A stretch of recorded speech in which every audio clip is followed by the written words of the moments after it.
Welcome to study with fun YouTube channel. আজকে ভিডিওতে আমরা আইসিডিএস সম্পর্কিত রচনা নিয়ে আলোচনা করব। রচনার বিষয়বস্তু হলো শিশুশ্রম এক অভিশাপ। শিশুশ্রম এমন একটি সামাজিক অসুস্থতা যা ভারতীয় সমাজকে জর্জরিত করে চলেছে। জগমোহন গার্গ। ভূমিকা: ভারতবর্ষে শ্রমশক্তির জোয়ার ভাটার টান থাকলেও শ্রমিক শিশুর কিন্তু অভাব নেই। তাই সমস্যাদীর্ণ ভারতবর্ষে শিশু শ্রমিকদের সমস্যাও গুরুত্বপূর্ণ হয়ে উঠেছে। কারণ বর্তমানে ভারতের অর্থনীতির সঙ্গে শিশু শ্রমিকরা সরাসরি যুক্ত হয়ে পড়েছে। শিশু শ্রমিক প্রথার শুরু। শিশু শ্রমিক প্রথা চলে আসছে পুরাকাল থেকে। সমাজের অবহেলিত শিশুরা এক শ্রেণীর লোকের দাসত্ব করবার জন্যই যেন জন্ম নেয়। মধ্যযুগে ছিল দাস ব্যবসায়ীদের রমরমা বাজার।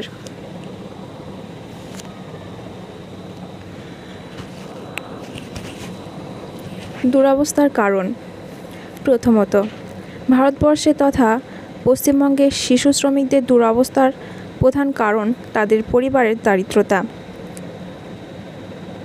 আর্থিক কারণে বহু পরিবারে বাবা মা তাদের শিশুটিকে কাজে পাঠাতে বাধ্য হয়। তবে দেখা গেছে কেউ কেউ ছেলে মেয়েকে কাজে পাঠিয়ে তাদের অর্জিত অর্থে নেশাপানও করে থাকে।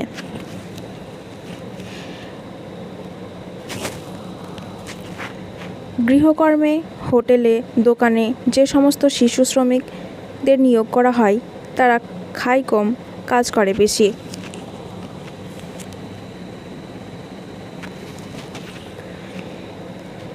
এরা প্রতিবাদ করতে পারে না, যে যা বলে তাই করে।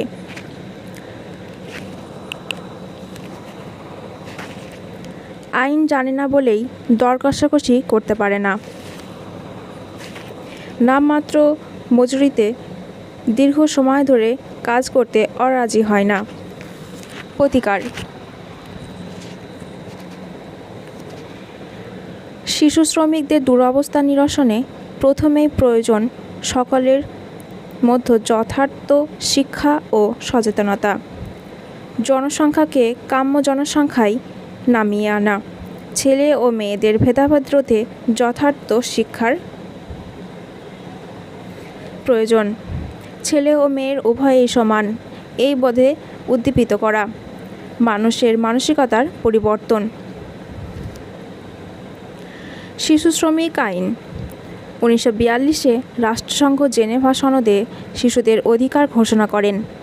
এই ঘোষণায় বলা হয়েছে যে শিশুরা যাতে শৈশবে সবচেয়ে বেশি সুখী জীবনযাপন করে তা নিশ্চিত করতে হবে এবং ভবিষ্যৎ জীবনকে সুন্দর করার প্রয়োজনে তাদের স্বাভাবিক অধিকার ও স্বাধীনতা দিতে হবে।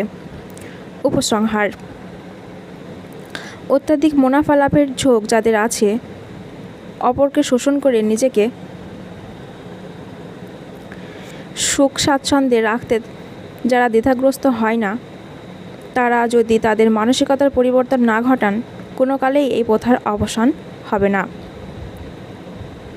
এটা অবসান হবে।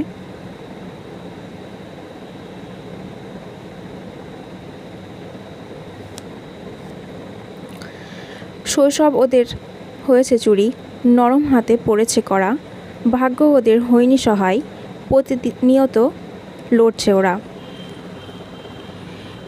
এরকম আরও ভিডিও পেতে চ্যানেলটিকে অবশ্যই সাবস্ক্রাইব করবেন এবং বন্ধুদের সঙ্গে শেয়ার করবেন। আর আপনাদের কোন বিষয়ে রচনা লাগবে অবশ্যই কমেন্ট বক্সে জানাবেন।